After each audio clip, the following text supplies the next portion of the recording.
of soul. This is Bass Talk Live. Your host, Mark Jeffries and Matt Pangrack. BTL is brought to you by Lowrance, Lose, Strike King Lures, Bass Cat Boats, Ducket Fishing, Spro, AFCO, Big Bite Baits, Sunline, and TH Marine. BTL coming at you. Good Monday, everybody. Welcome once again to another edition of BTL Bass Talk Live, where we're going to talk bass fishing and anything else that we want to talk about. Matthew, I had an outstanding weekend. What'd you do this weekend? Nothing. That's got to be the first time in a long time. No basketball, no bowling, nothing. Just hung out at the house with the family?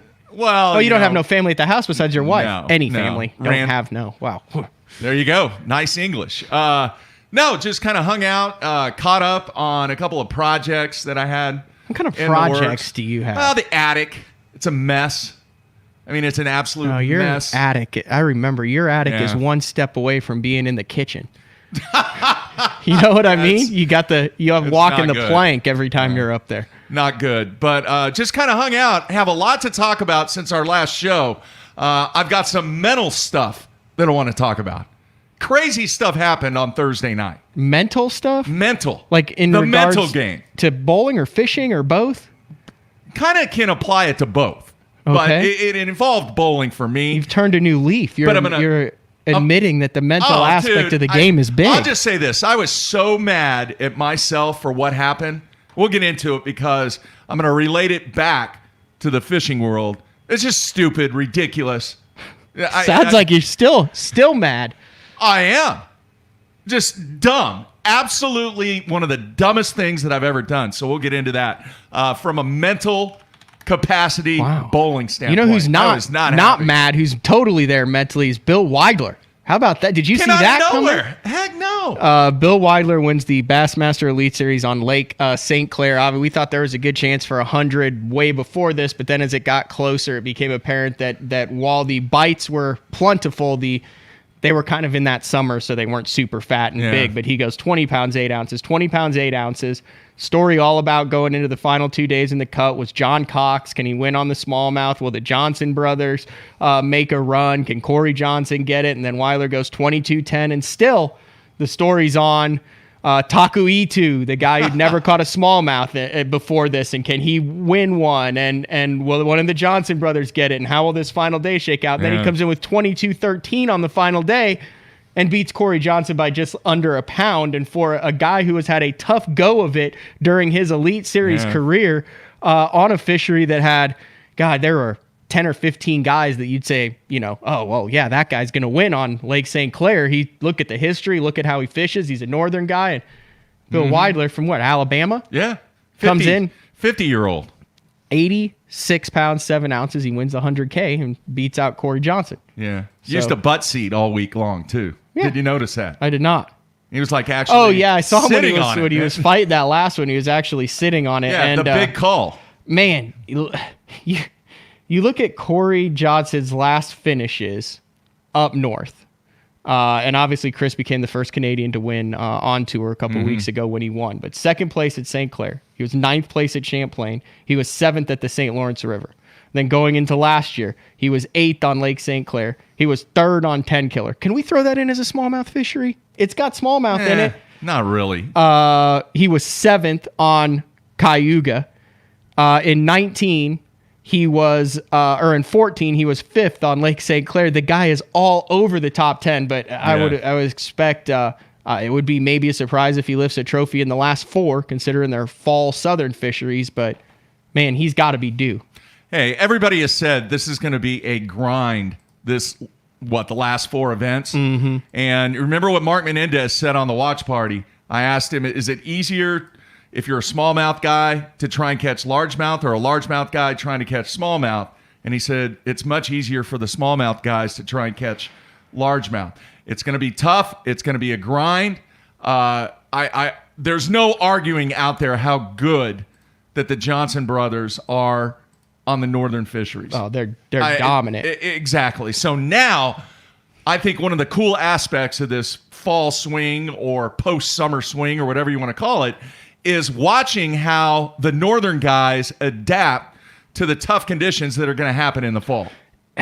Clark Wendlandt takes over the lead in the Angler of the Year halfway through. And we were kind of talking last year about how we were surprised that he wasn't in the mix after transitioning from FLW. But Clark's a guy, 3 FLW Tour Angler of the Years under his belt, 4 wins, I believe. Yeah, he's a guy who can hang on those southern fisheries going into the fall. Would you not agree? He's kind of in the catbird seat. Yeah, I agree. I agree. 4 events remain. All right.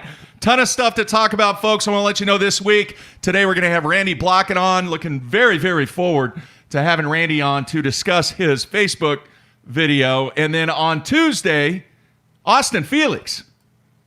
First time on BTL. He's going to talk about and kind of rebut on what Randy has to say today. But we're also going to talk to him about his year, his performance at St. Clair, and came close to making the top 10. But has had a pretty decent Elite Series performance so far. Yeah, Austin Felix. Yeah. I remember I was covering him back when we had the College Bass Zone website.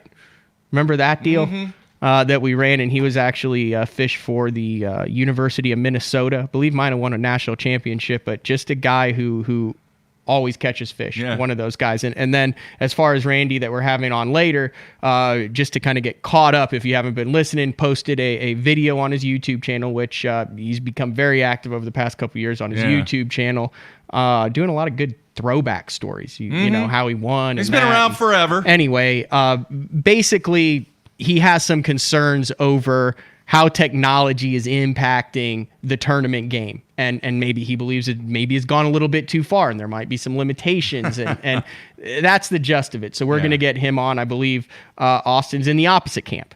Yeah. But also, since we were talking about Angler of the Year, Randy is one of those handful of guys like Brad Hallman and Castledine and Upshaw, who you had on last week, who is fishing all 8 of the Bassmaster Opens in an attempt to qualify for the Bassmaster Elite Series. Dude's off to a great start. He's actually second in the Angler of the Year standings for all 8 Opens with 371 points.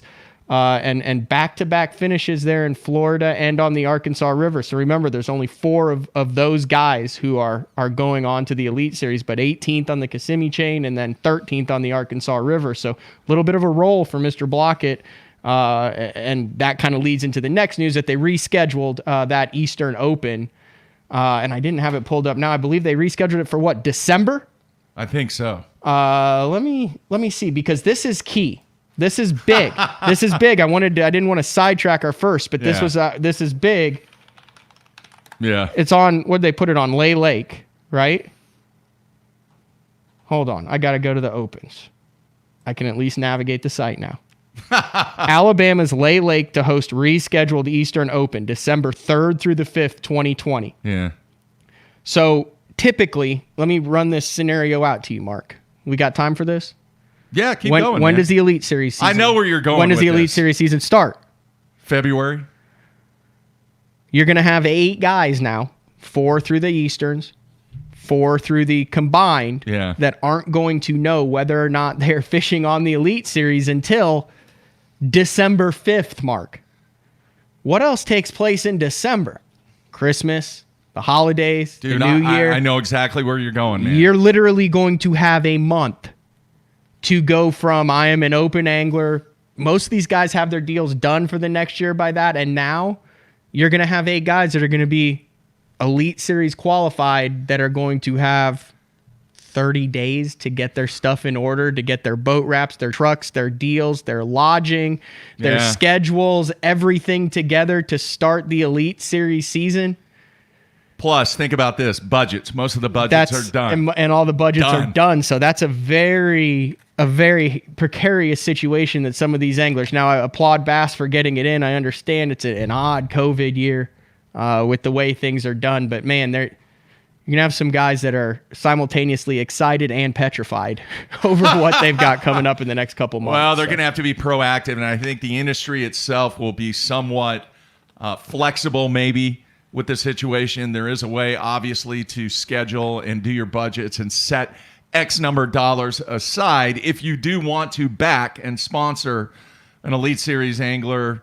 Go ahead, be proactive, throw that in your budget, whatever that dollar amount is, and then take a look and see who you want to represent your brand. I Got to mean, be proactive. If you're Randy Blockett or you're making the deal now, are you I don't think talking so. to sponsors saying, look, I'm in position, I'm going to You're make the posturing, Elite Series. yes. Here's the deal. If I make the Elite Series, let's already have this in plan. If not, and I have to fish the Opens again, at deal number B. You're posturing. Definitely. All right, moving on. I just want to mention one of the things that were cool about St. Clair, and actually Maynard said it on the instant feedback. I was going to bring it up. It wasn't just the video game fishing. I mean, there were spinner baits, there were chatter baits. What John Cox did in the river was very, very cool to watch. Jay Yellis. A very, very entertaining event. And those guys that were fishing out, obviously with these smallmouth tournaments, the big thing was, from an entertainment standpoint, is he going to get it in? Is he going to get it in the boat?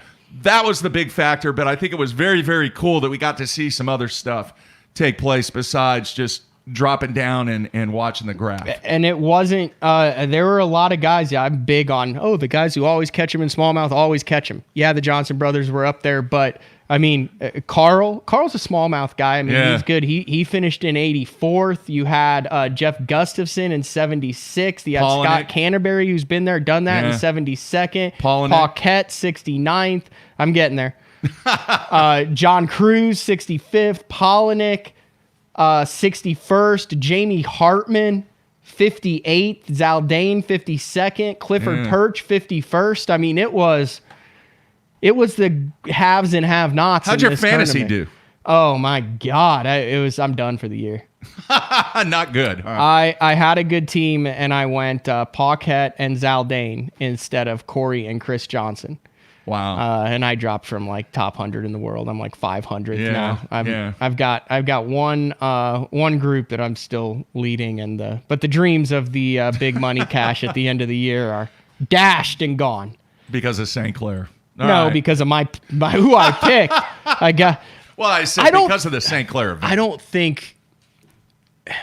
don't know if I don't think people understand how many views bass gets because of fantasy fishing. If they can count every refresh, if they can count every page view, if they can count the live viewers, I think there's a lot of people, when their fantasy fishing guys are in it, refresh. I know on day one, Paquette had like 12.5 pounds, and I'm sitting here going, why did I pick this guy? He's from there. I could have picked a Johnson brother, and I'm just refreshing. Then he catches a 4-pounder. Now I'm really into it.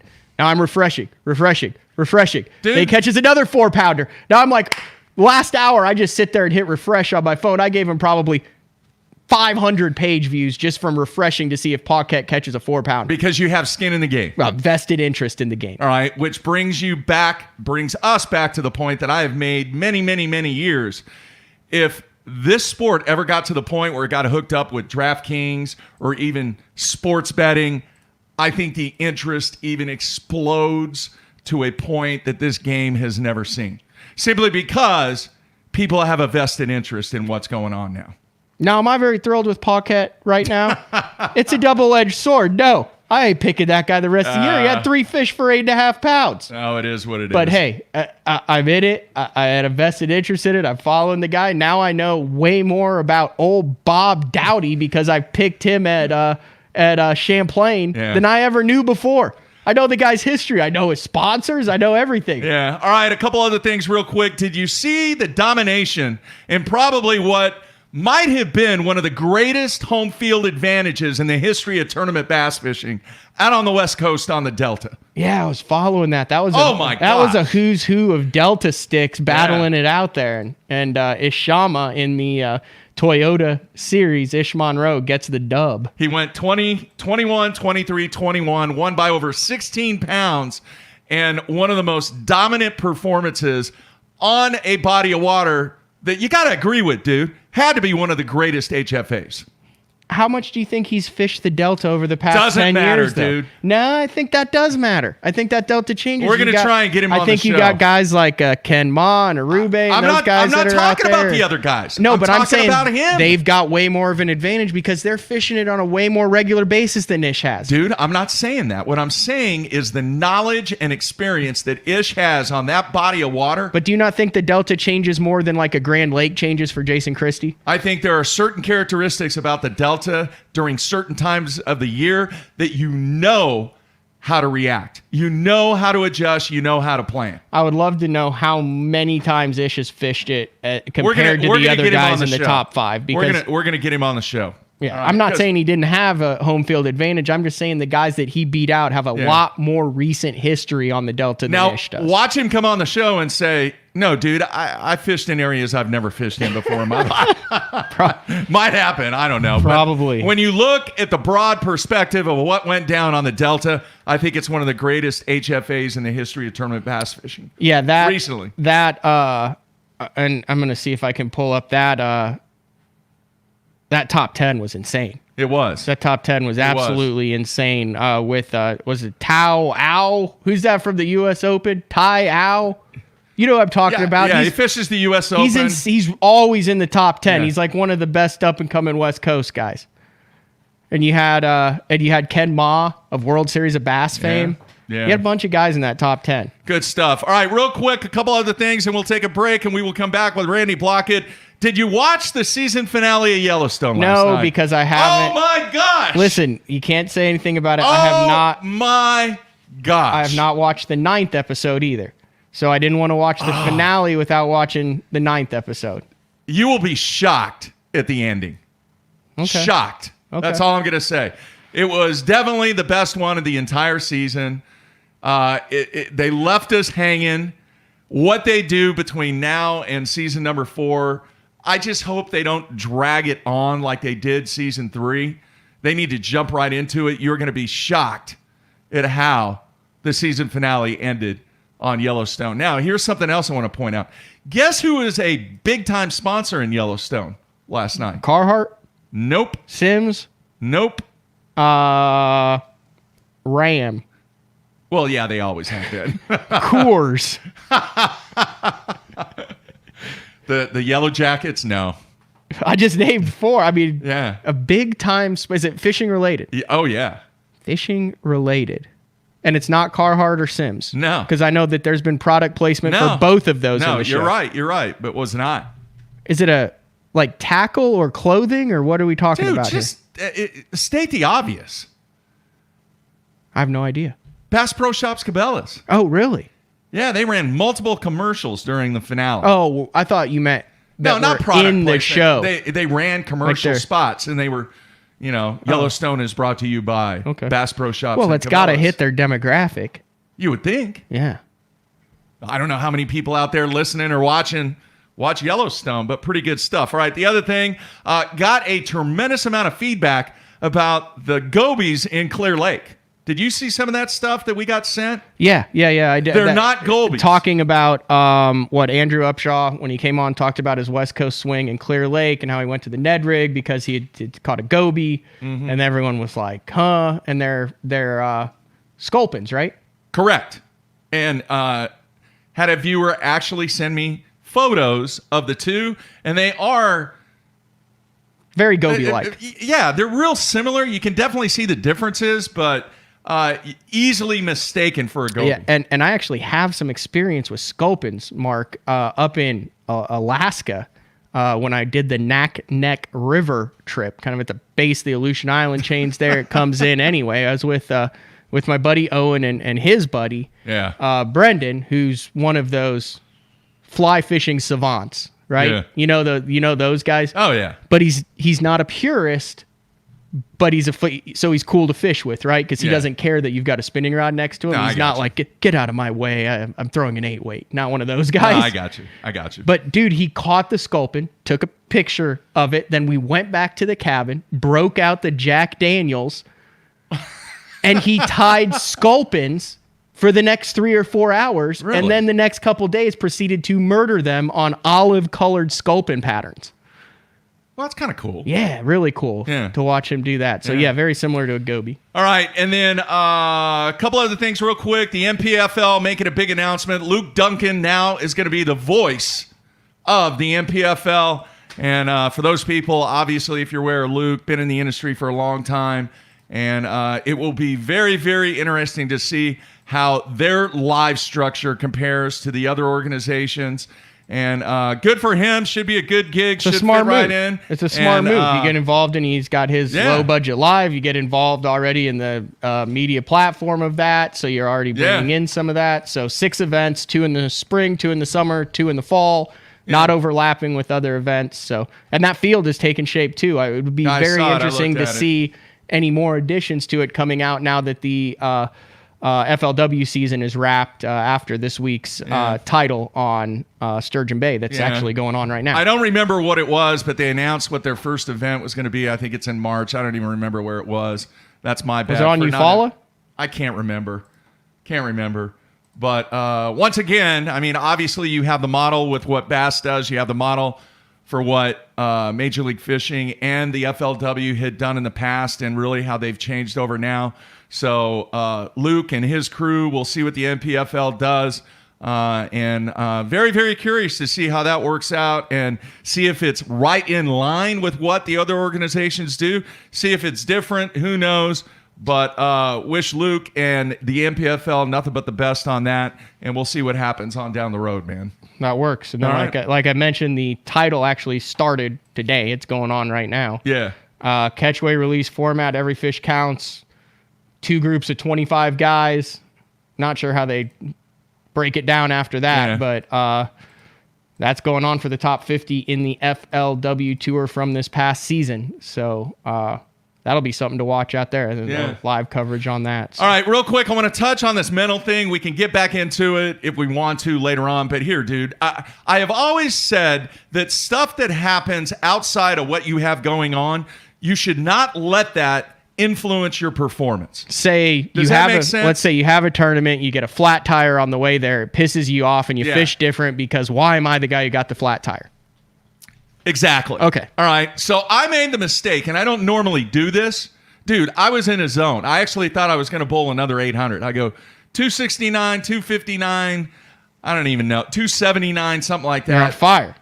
On fire. And I never do this, dude. Never. I had my cell phone sitting right next to me with my glasses because I got to have my readers on. You were looking at your phone during the competition? I didn't look at the phone until after the 3rd game. I looked at my phone. And you were bowl 4 games. And we bowl 4 games, all right? I looked at my phone, and I read an email that I got, and, dude, I went DEFCON 1. I'm not even going to say what it was about or who it was from, but I did something that absolutely destroyed my concentration, my mind, my effort. I was enormously pissed off, and guess what happened? Gutter ball. Well, I bowled 181 or 182. You bowled 181? After just lighting it up, dude. And I turned to the guy that I'm bowling with, Mo, all right? And we ended up winning. We won the set. We won the game. But I said, dude, that's on me. Mo pins?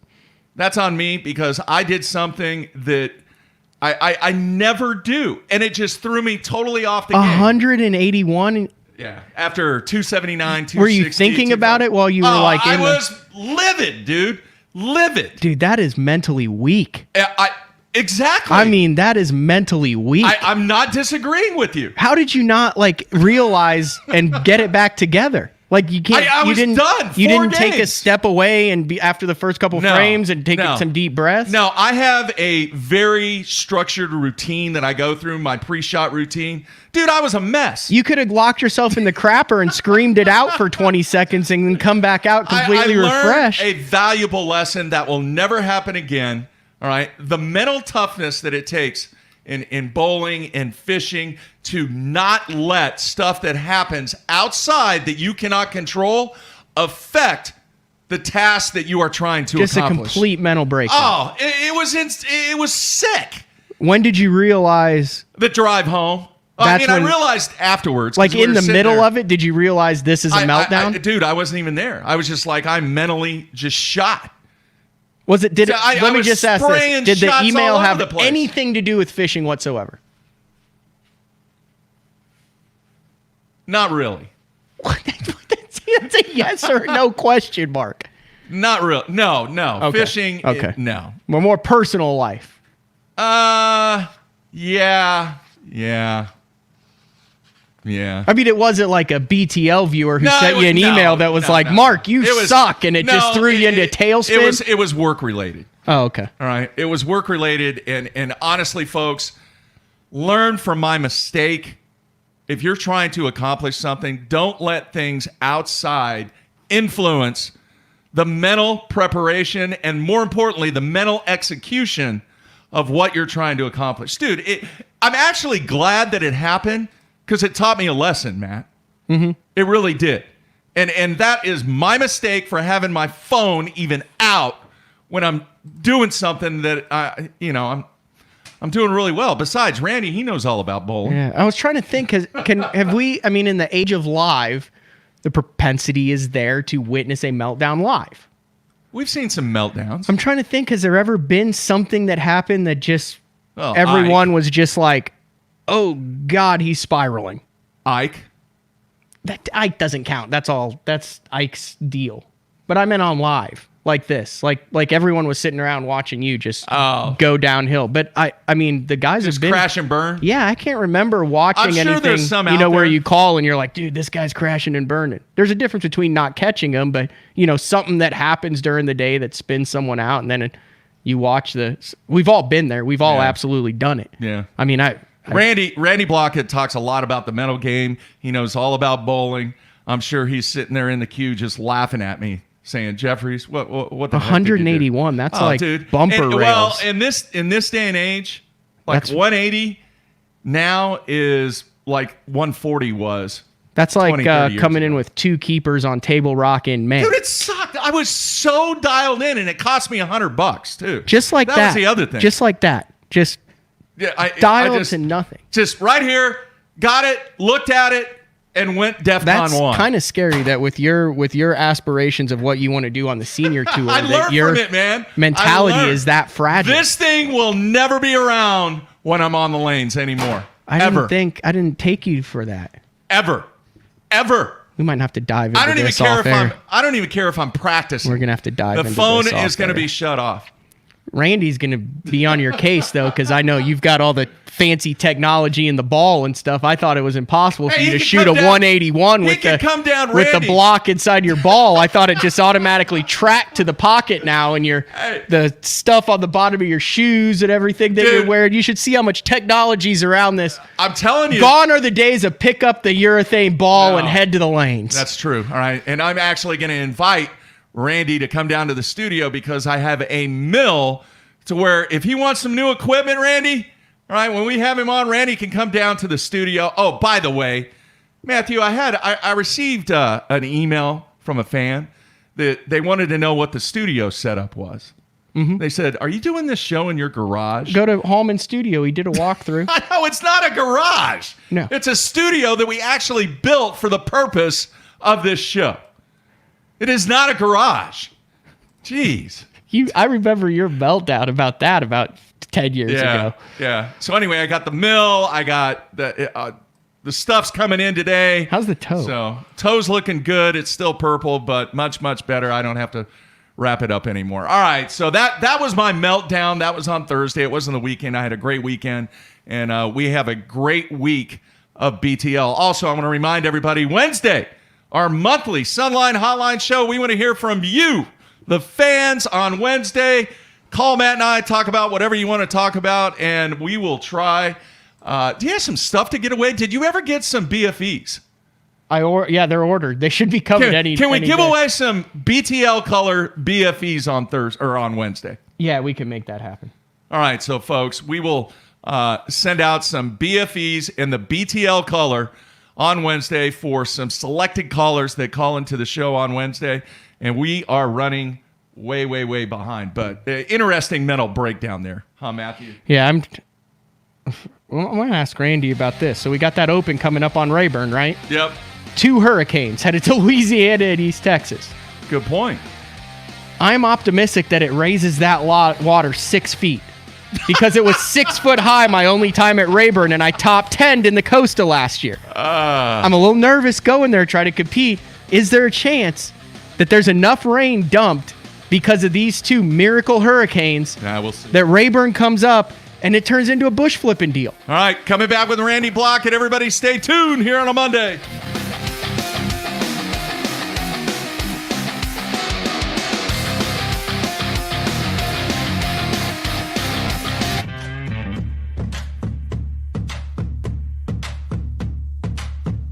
The ultimate fishing system starts with Lowrance HDS Live. The best fish finding tools, from chirp sonar and fish reveal to side scan and down scan imaging, and complete touchscreen control from your trolling motor to your big motor.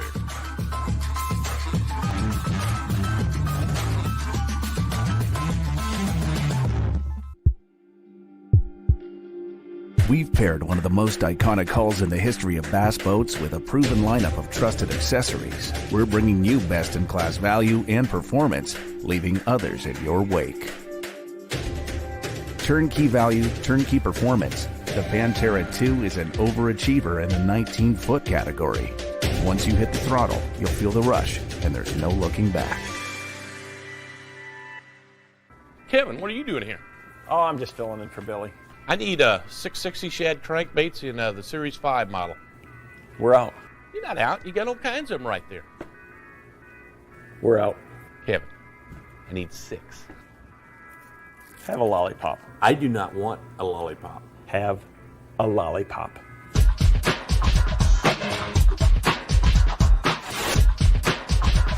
Do you have it in sexy shad color?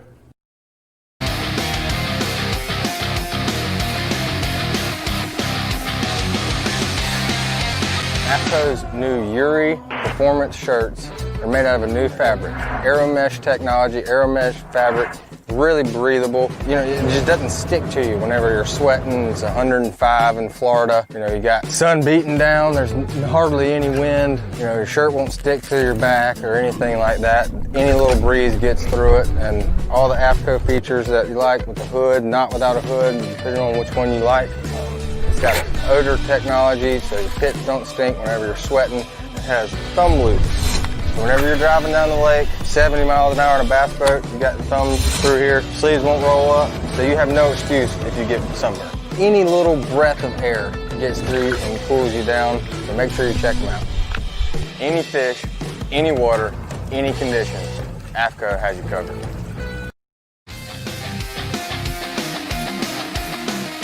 Let's face it, fishing electronics are no longer an afterthought. They've become a necessity.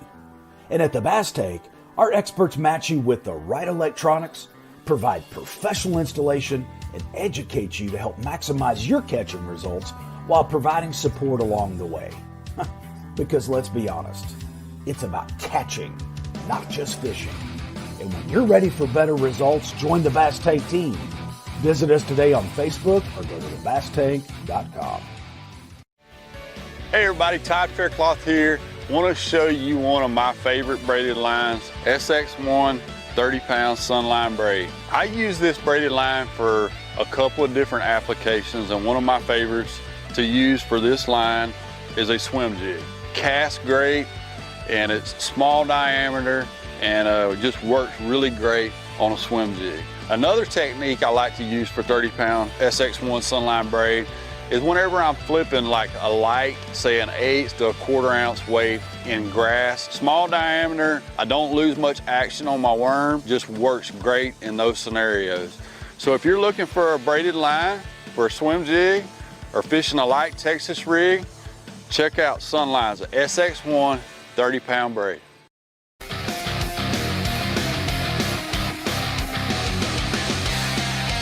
All right, we are back on a Monday, kicking off the week. Mark and Matt in studio. And I think we are ready to go to our special guest. And, you know, it's cool, Matt. We get requests for guests from a lot of the fans. And when Randy put his video out on Facebook, I received several emails from people wanting to get Randy on to talk about his video and kind of elaborate even more. So I greatly appreciate the feedback that we get from the fans, and usually we try to get those guests on the show. So let's see if we can bring in Randy now. Hey guys. Randy, how you doing, man?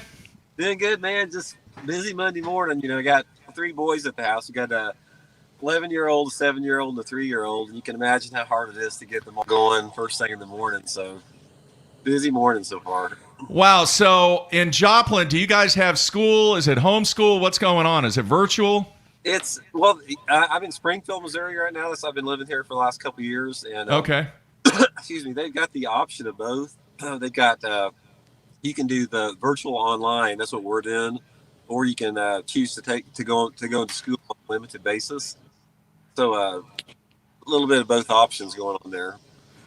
All right. Well, as I mentioned early in the show, a lot of requests to get you on to just kind of follow up with the post that you made on your social media, the video about the marine electronics situation. And why don't you just kind of set it up on why you did the video and really kind of summarize your thoughts? Yeah. First of all, it's like out of all the social media and videos that I've done, I don't think I've ever gotten so many comments as I did on this particular one about the electronic technology sort of, destroying the magic of fishing. 99% of them have been really positive. If you go back and look through my comments, you'll see that there's so much support for the viewpoint that I lay out. And, there's a few people that disagree with it, but that's the same with social media. I mean, if you get on there and say that chocolate cake is great, you're going to have some people are going to come on there and say, that's ridiculous. So you make that statement. So, you're never going to please everybody all the time. But I think probably one of the big things that I want to reiterate on this particular thing is that I'm not against electronics. I'm not against electronic technology at all. I think a lot of people know I'm working with Johnny Schultz and his Fish the Moment YouTube channel. And Johnny offers advanced electronic courses. In my opinion, he's one of the top deepwater electronic experts out there. I've done it myself a lot. I know how to use the technology. I've been fishing offshore back before GPSs and even 2D sonar come out. So I'm not against electronic technology. What I'm against, and the whole point of my post, was the fact that the boom in this and the rate that we are accelerating in the electronic technology, it's creating this unlevel playing field on the tournaments, where you can have, you can literally go out there and somebody can put $25,000 to $40,000 worth of electronics on their boat. There's no limit to it. Where some other angler simply that doesn't have the resources, is thrown at a disadvantage financially. That was my number one point, followed up by the second point. Excuse me, I'm sort of getting over cold here. The second point I was making is that as electronic technology gets more advanced and we become more aware of everything that's going on underneath us, you start to lose that mystery and magic that comes with fishing. And some people just don't get that. I mean, some people their minds are not wired to think in terms of the aesthetics. And if you've ever watched the movie A River Runs Through It with Brad Pitt, you guys seen that? Oh yeah. Yep. That's a prime example of what I'm talking about. That appreciation for the mystery and the magic and the wonder of fishing. And I take that over to bass fishing as well. And the more advanced we get, where we have no limitations on what we can see down there, it sort of robs us from that mystery and magic of fishing. And that unknown that comes with fishing, that to me, that is what one of the biggest attractions of fishing is that element of unknown.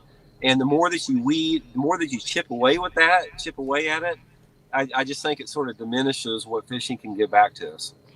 One of the interesting things that you also talked about was you kind of compared and contrasted the electronics with the rules that are in place with the organizations about getting out of your boat, about pushing, about the horsepower limits. And I thought that was kind of interesting that you're saying, hey, they're allowing this that helps you catch more fish, but not allowing this, which has a potential to help you catch more fish.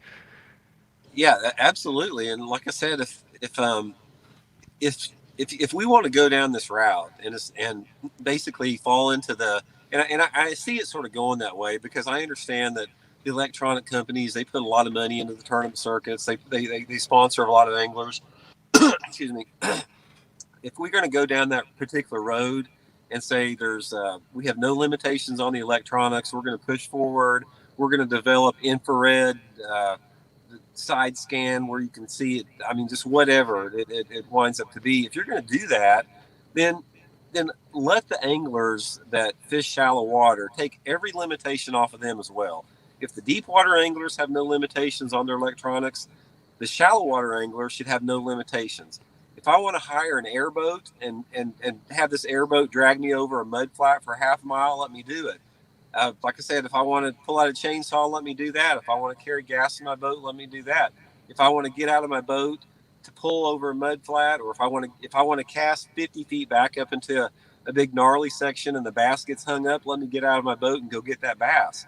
Don't put any limitations on the shallow water anglers. And what I'm saying, this isn't about me. I'm not. This isn't a gripe session about my own personal preferences. I'm looking at it at the future of the sport, and for anglers sort of like myself that came up with, they didn't really have the advantages afforded by any type of financial cushion. I know what that's like, and one of the reasons I bring this up a lot is it gets back to my own experiences. If the sport was the way it is right now, back in 1978 when I wanted to get into it, I could never do it, because if I wanted to go to the lake, I had to mow a lawn to get $5 to put in my gas tank in my little 14-foot flat bottom. I mean, I didn't have the resources that it takes to compete on today's level. And I think that's a tragedy, that you have some of these anglers that come up there that simply just do not have the financial means to compete with what other anglers do. And they'll never have that opportunity that like I had, 40 years ago. It's sort of going away with the way things are going with the price of boats and motors and electronics. One thing real quick, if they do allow the airboat, Mike Sermon has a great number for an airboat that can help drag you across some flats. Second of all, and I'm being serious here, but play a little devil's advocate. So 1978, you're talking about that. Was it not kind of the same parallel though? And I'm not perfect on when my times are, but was that not, this guy has a foot controlled trolling motor, this guy has a flasher, this guy has 150 horsepower motor? Does that not correlate now to what it was, to where, you're out there controlling it with your hand and you're like, damn, I'm trying to compete against Roland and he's controlling it with his foot and knows how deep it is?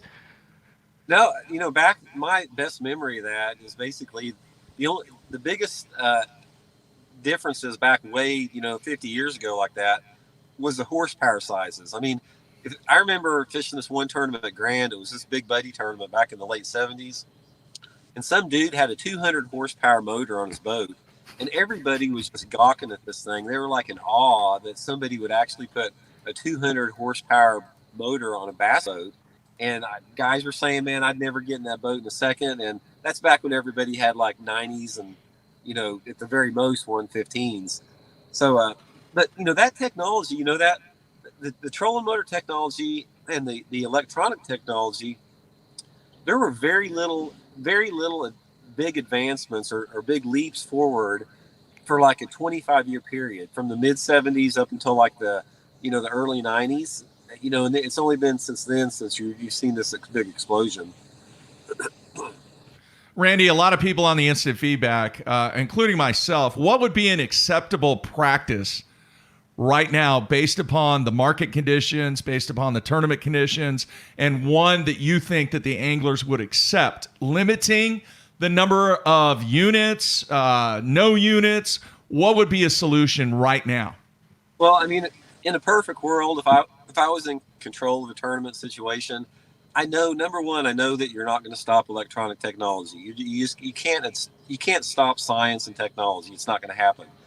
Yeah, move forward with that. If you want to do it in some other realm, some other non-tournament realm, then move forward with that. But when you're talking about like top level tournament competition, I don't think that it's irrational to ask that you're limited to one unit on your console and one unit up front. Just some, whatever unit you want. Just keep some type of a basic limitation on that. But to have like 5 different units on a boat, I mean, at what point do we say enough is enough? I mean, do we never get to that point? It's like and every other single sport out there has some type of equipment regulation or limitation. And here's a point I made yesterday, Mark. You probably appreciate that. What if somebody developed a bowling ball? Like I said, this bowling ball costs $300,000 or $400,000, and you threw it out there, and it doubled or tripled your rev rate immediately, and it was sensitive to oil patterns, and 95% of the time you got a strike, and it was legal in the tournaments, but only a handful of anglers could afford that particular technology in that ball. Is that where we want to go? I mean, is that right? I mean, it's and I'm not saying that electronic technology is automatically going to make you successful as an angler, but I think that, from a tournament perspective, we need to do every single thing we can to make the playing field level for everybody, because why would you not want that? I mean, why is one person allowed an advantage simply because of the financial situation that they're in? And, you hear some guy saying, well, you just need to get out and work harder and make more money. That's ridiculous. That's not a realistic point of view, because, people that have families and limited incomes, and they've got other responsibilities besides fishing, even professional anglers that have this situation, it's simply not realistic for some people to do that. But if you develop some type of a format that has, everything's the same across the board, it's the same in NASCAR, it's the same in other sports, there's no reason why we can't do it in tournament fishing. In the past, it has been like that, and it was the professional anglers who lobbied against it. I remember when the Elite Series would go to the TV on the final day, they would all be in boats that had identical units. FLW did the same thing for the longest time. Well, with the Bassmaster Classic, everyone would show up, fish out of an identical boat with the identical technology, and it was the anglers who were saying, "Hey, we want to be able to use our own stuff, our own customized stuff," and it was level across the playing field on the board, and it was the anglers who were like, hey, we don't like this. We want to be in our own stuff with our own units, because that is where our advantage gets. We get to the top because our advantage is I'm really good with my electronics, and now I'm stuck with a unit like everyone else is, where my strength, where your strength might be fishing shallow. So it seems like kind of that change was driven by the anglers. Well, that was back when they had those type of baits or that type of format. That was back when, everybody still just had one unit on their boat. And a lot of those anglers were talking about, they weren't familiar with how to run through the system as far as you were using one model versus another. They're just unfamiliar with how to navigate the system on it. And a lot of that changed basically because, there was a lot of sponsor issues involved as far as, that sort of went away from that, more from the sponsor side standpoint, rather than just the angler's viewpoint on that. But yeah, but like I said, why not? It's just like, I don't quite understand the argument of, like I said, having no limits on technology, yet having limits on the more, old school ways of fishing. I don't know. I'd like to hear the tournament director explain that to me. You think it's a money deal? You think there's more money being pumped in by the electronics, and the organizations don't make any money when you get out and push your aluminum boat across a flat? So really, it's just the money talking? Well, that's a good point on it. And I'm not against electronic companies successful in making money. That's not what I'm talking about. If you to go ahead and move forward with the technology, but allow that technology to be limited to other parts of fishing, recreational bass fishing, lower level tournaments or whatever. But I'm talking on the tour level, there needs to be some uniformity, to level that playing field. That's my basic point of the whole thing. Randy, some people in this game, they don't like to compare our sport to other sports. On the other hand, I know Matt agrees with some of the comparisons that we've done. But you mentioned it earlier, when you look at other individual sports, be it tennis, golf, bowling, every single sport at the highest level has a limitation on equipment, be it characteristics about the equipment or the number of things that have to do with equipment. I mean, you're only allowed X number of clubs in golf. You're only allowed to have your tennis racket strung in a certain tension. If it goes beyond that, it becomes an illegal racket. In bowling, during a PBA event, you're only allowed to have 8 bowling balls down in the pit area. You can have all you want back in the paddock, but you're allowed 8 bowling balls with all kinds of criteria that those bowling balls have. The only criteria that is prevalent in the professional bass fishing world is the horsepower limitation and the horsepower minimum when it comes to your boat. If the rule was put in place to where you had a graph up front and a graph on the dash, and everybody still could promote whatever brands that they had, are there other aspects that could make this situation better where the electronics companies are happy, the anglers are happy, the organizations are happy? Does there need to be limitations? Well, yeah, I mean, obviously, the electronic companies are in it to make money. So, they have a vested interest to perpetuating the situation where guys have 4 and 5 units on their boat. I mean, it would be against their best interest not to do that. But like I said, there's got to be some type of a balance there. How do we find the balance, between, allowing electronic companies to continue profiting and developing new technology, and sort of maintaining some type of a fair playing field, and again, maintaining some type of tradition to our sport where it just doesn't, spiral out of control to where, people that are, have better financial resources and, are possibly independently wealthy have an advantage simply because of that wealth.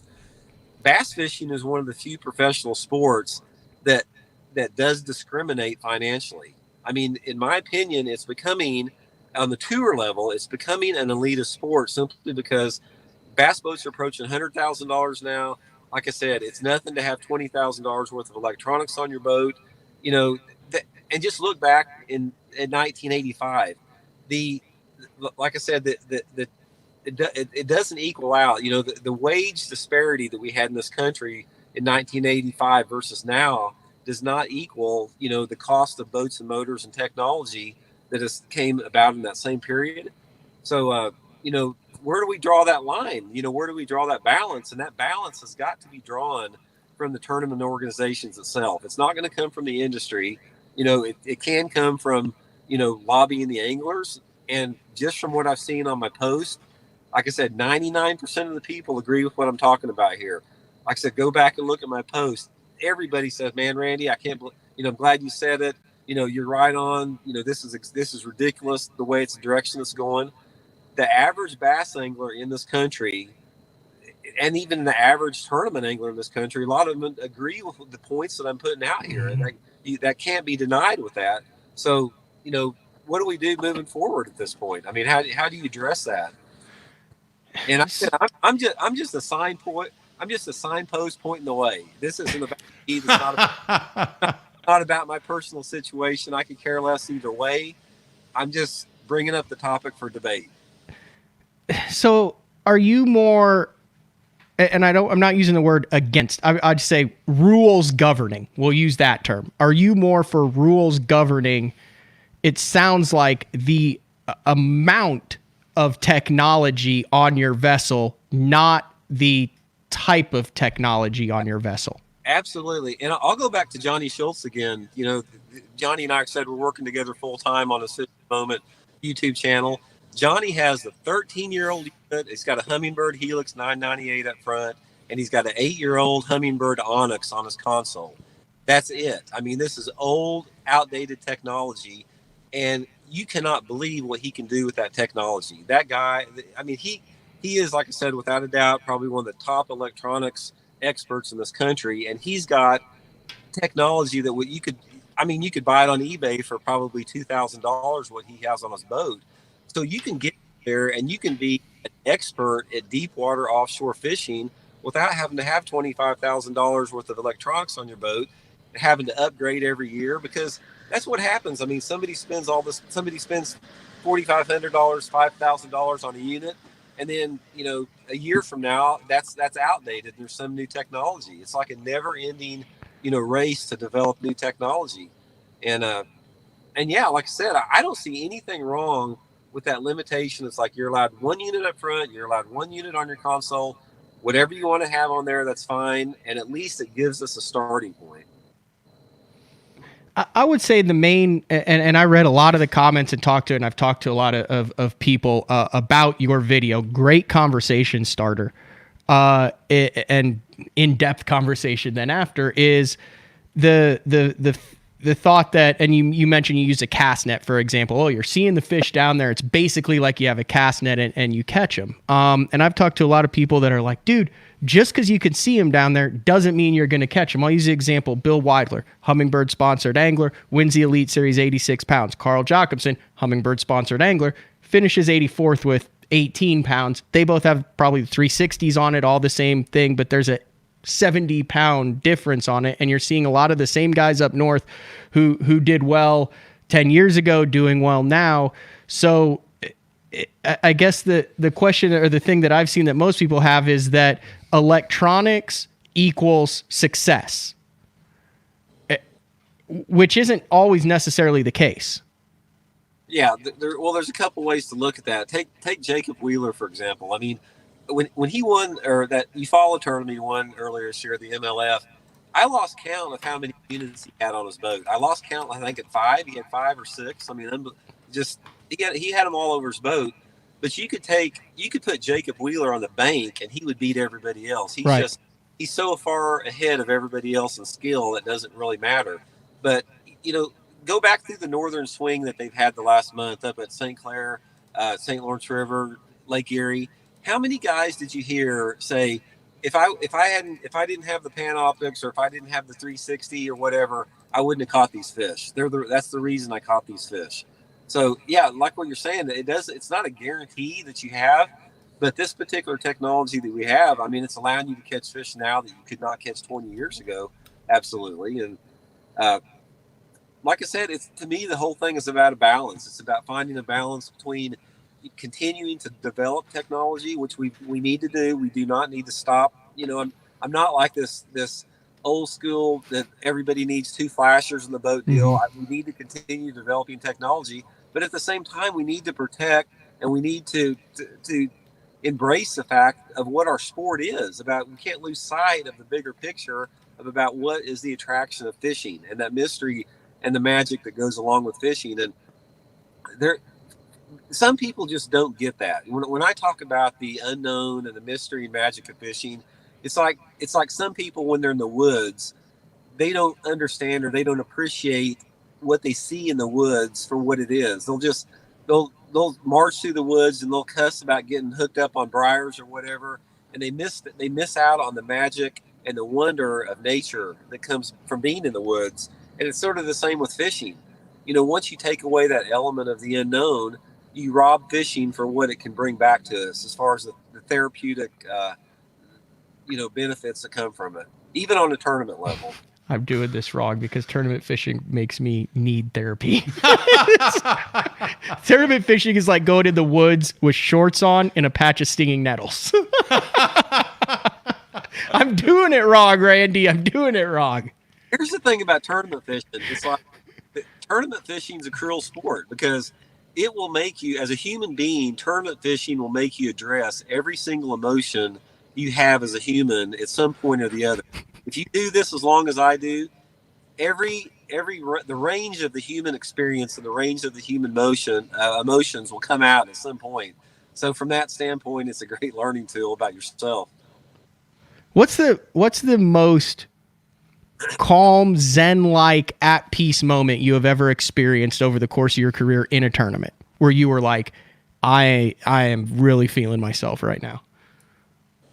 Oh man, I think it was probably, and this was you guys know this, you remember the Central Pro-Am tournament, don't you?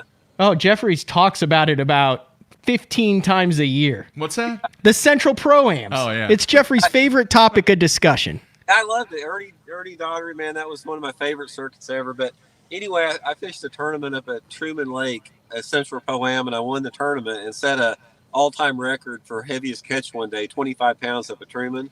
And that particular day, I remember the first day of that last day of the tournament, I caught like a 6-pounder right off the bat, and it's like something just clicked after that. And it's like my breathing got nice and steady, and it's like I felt this peace within my stomach, and it's like my awareness for my surroundings was like really heightened the rest of the day. And it's like every bite that I got was a big one. It's like I had like 14 pounds the day before, and same fish in the same spot the very next day. Every bite that I got was a 5 or 6 pounder. And it's like there's a calmness that comes over you when that's coming about during like the midway part of that. Like it's 10 o'clock in the morning and you have 3 5.5 pounders in the boat, and you've got a lot of good water up in front of you, and your smell becomes enhanced, your vision becomes better. It's like your body movements and the motion are balanced, and your rhythm's perfect. And so that one particular tournament, when I won that, was probably the most peaceful day I've had on the water. All right, we got to go the opposite then. Most chaos, complete gong show day where you went back and were like, that one took years off of my life and my mental game was absolutely destroyed.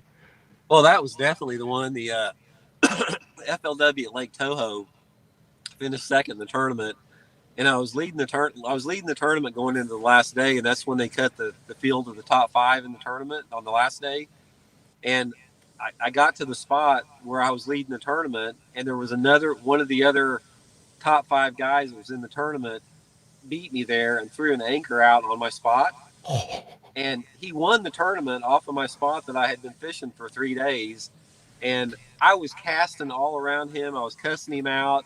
I was catching fish underneath his boat. I told him he was too stupid to even know where the fish were because I said, you don't even know where you're fishing. I said, you're anchored right on top of the where the best spot is. And I got frustrated and left, and he moved his boat back after what I told him, and he won the tournament on it. This was on Toho? That was the Toho. So, I pulled up their results. That's interesting. Yeah, that was the my most frustrating one because I got robbed of the win in that one. Actually, in that tournament, I won it on total weight, but that's back when they cut it to 0 every day on the top 10 and top 5 day. Those dang changing formats in tournaments. Yeah. That's every time.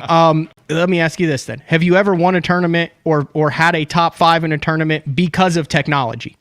Because of your mapping, because of what you saw on your graph, or have all of your top finishes been an intuition, visual deal? No, I've won tournaments with my electronics and mapping. I won that Central Pro-Am Titleist tournament cranking deep offshore ledges with my mapping and my electronic technology at Table Rock. So, I've done both. I've caught them in won tournaments in deep, shallow water, and I've won them, fishing deep offshore too. There you have it. All right, Randy, I don't know if you heard some of my experience from Thursday where I was talking about I just mentally lost it, did not focus. I let this phone right here affect the zone that I was in. Yeah. And I learned a valuable lesson from that. But have you ever had that? And how important is it to totally focus on the task at hand from a mental standpoint, whether you're bowling or fishing or either one? Yeah, that's a story you just told. I know. About Don. Don put him into a tailspin. Yeah, I mean, it's the most important thing out there, and that's the thing. Whether it be bowling or tournament fishing, you can either get into that flow and get into that zone, or you can get out of it just in a moment's notice. I mean, like the experience you're talking about with your email, that's one example. Or in a tournament, like I said, you can swing a 5-pounder over the boat, and it can come off in the air, and it can either go flop into the boat or flop out of the boat. And that one instance can throw you off mentally if you allow it to. But the main thing that happens as far as when something affects your performance on the water is it throws your pace off. And it throws your pace off, and you become sloppier. You tend to just slop through areas. Your casting is not as good. You're not focused on your bait.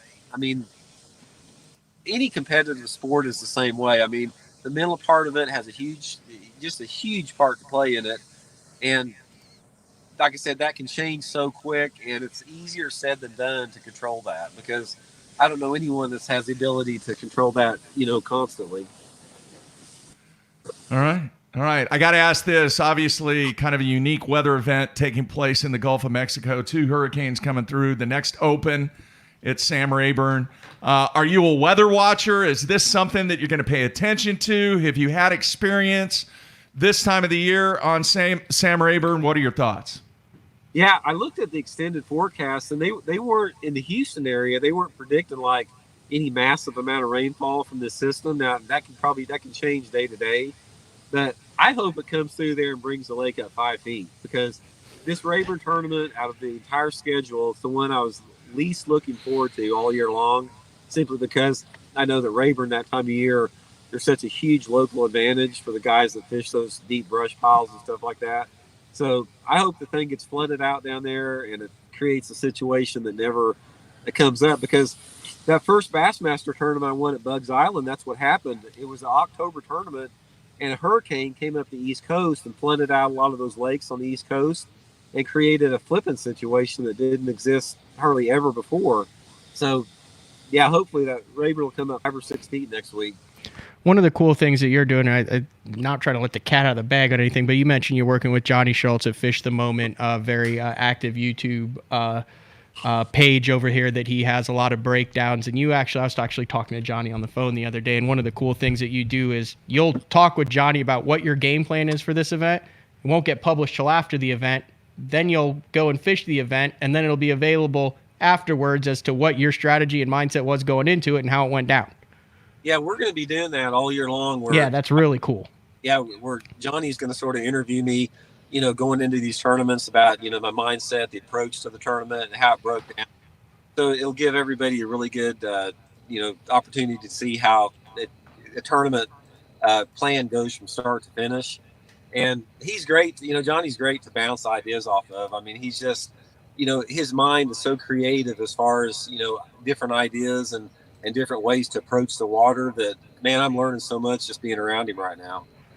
After the interview, call me, and you're one of the few guys who I know probably has one of these memorized, but you can teach me your rain dance, and we'll go out in the yard and do it for Rayburn for the next days.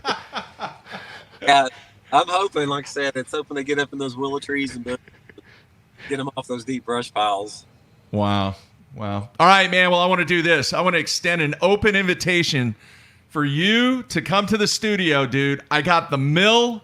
I've got all the inserts. I've got everything you need to punch out new bowling ball equipment for you. I got a connection. If you want a couple of bowling balls, I can hook you up. Just stop by the studio and we'll get you fitted and get it punched out. Man, that would be so awesome. I am so far behind on bowling ball technology. I mean, I'm still back in the late 80s right now, man. Yeah.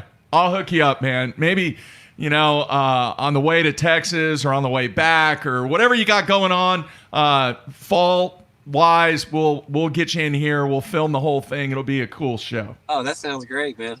Yeah, we'll get you hooked up. All right, man, anything else? No, that's good stuff. I'll see you. I don't know if I'll see you. I'll be down at Rayburn, too. Okay, well, appreciate having me on, guys. Like I said, hope it cleared up some things, but yeah, that's the great thing about this sport. I mean, just it's sort of fun, just debating different topics and bouncing ideas off of everybody. And at the end of the day, nobody's right, nobody's wrong. Everybody's got their own opinions, and we're just all in this together in the sport. All right, one other thing I forgot to ask you. We'll wrap it up with this question. A lot of people, they were killing me on the instant feedback. Want to know your thoughts on the underwater camera situation. Oh, I mean, I think they're fascinating, but I think they have no place in tournaments. I mean, I think they're cool just to go out there and mess around, look at fish at. But as far as using them in a tournament format, I think I just don't think that's where we need to be. And I thought that they were illegal. In fact, they were for a lot of years on the tournaments we fished. And that's what surprised me. Some of the guys used them here recently. But no, I don't think they have any place in tournament competition at all. And just to clear it up, you got nothing against the guys that are actually using this technology and doing it. I mean, they're 100% stay within the rules. So you got no beef with any of these guys. I don't have any problem with the guys. I mean, they're taking full advantage of the rules. I mean, that's what, and that's great. I mean, if they want to do that, it's fine. I'm not saying anybody's a bad person for having $50,000 worth of electronics on their boat. I'm talking about the bigger picture. It's not about an individual angler. It's about the bigger picture in our sport, the direction we want to go to. And like I said, I don't have anything against those guys, but at the same time, I'd like to be able to get out of my boat and push it over a mud flat if I want to.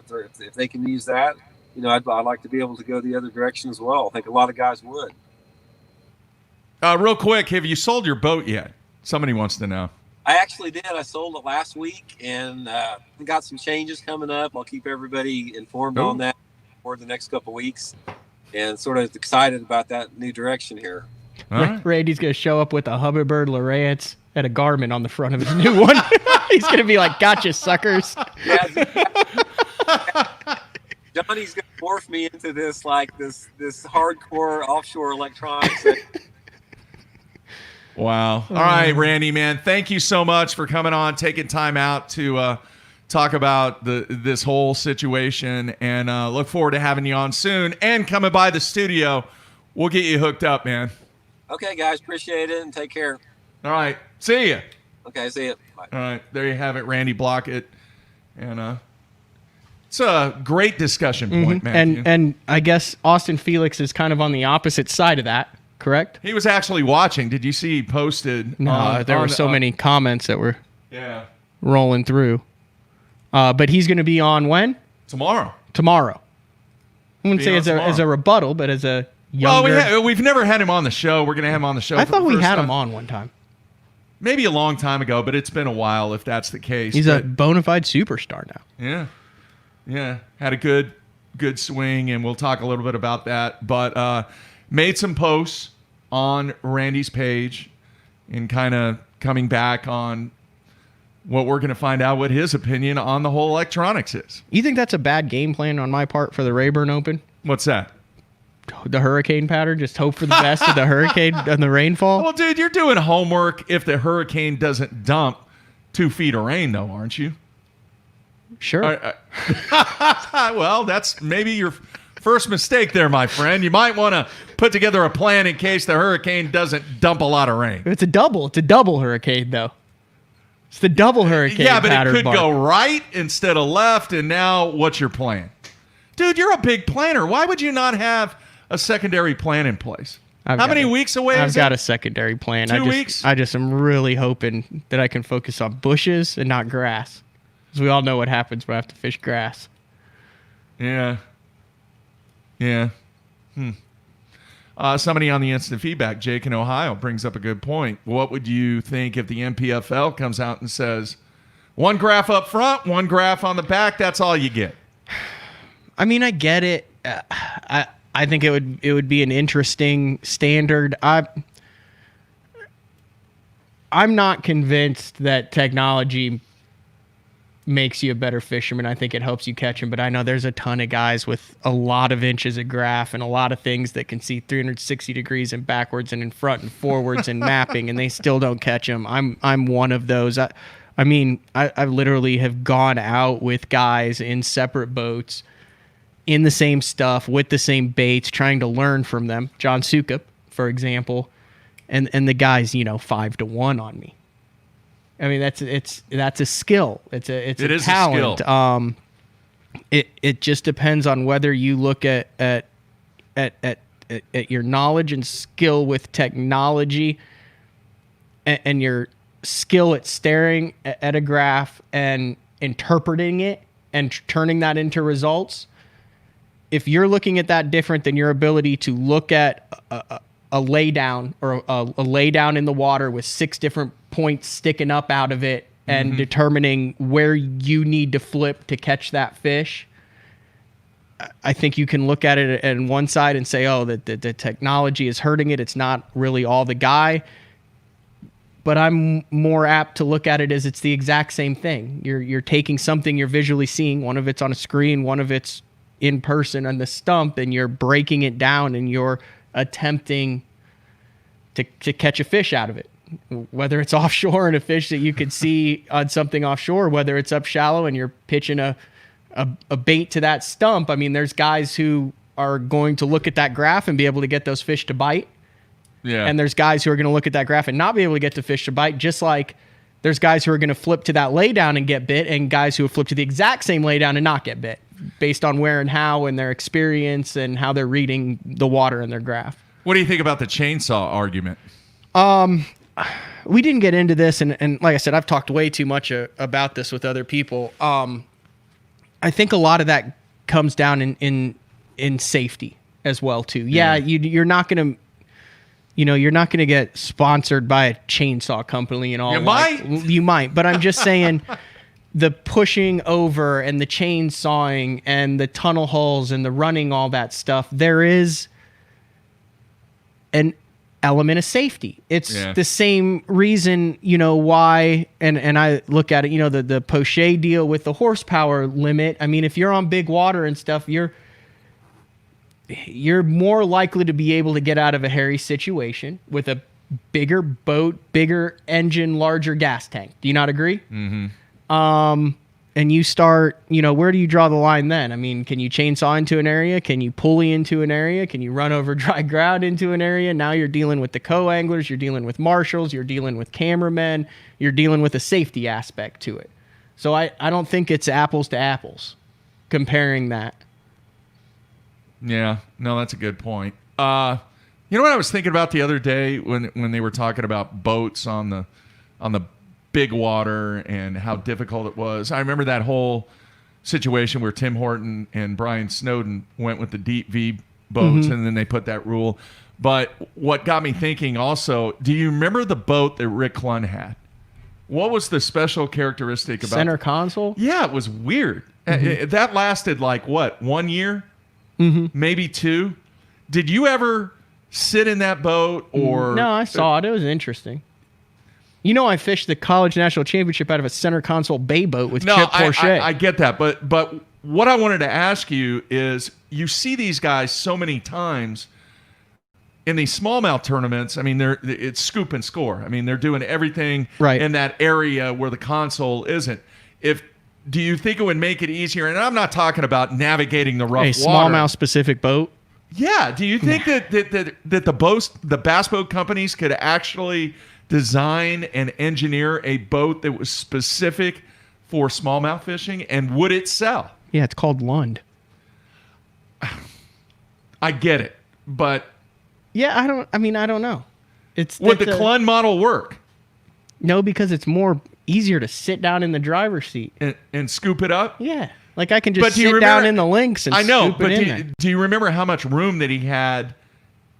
Yeah, on both sides of that console. Yeah, but now you don't have anywhere to sit down and scoop. No, you still had. There was a seat that went all the way across. I don't know. I think I have all the things we're talking about changing this smallmouth specific boat. No, I'm not. I'm not saying list. Changing. What I'm asking you is, do you think that there is? I don't think the market's big enough. Okay, but do you think smallmouth has just been force fed down the bass fishing fans' throats because that's primarily what has been taking place from a tournament aspect? Here's what I would like to do, Mark, and I haven't done this. I would like to take bass, and let's go back to the top 150s, and let's go back to the tour. Let's go back pre-2006 Elite Series. Even start with the Elite Series, but let's take a career. Let's go back 30 years, right?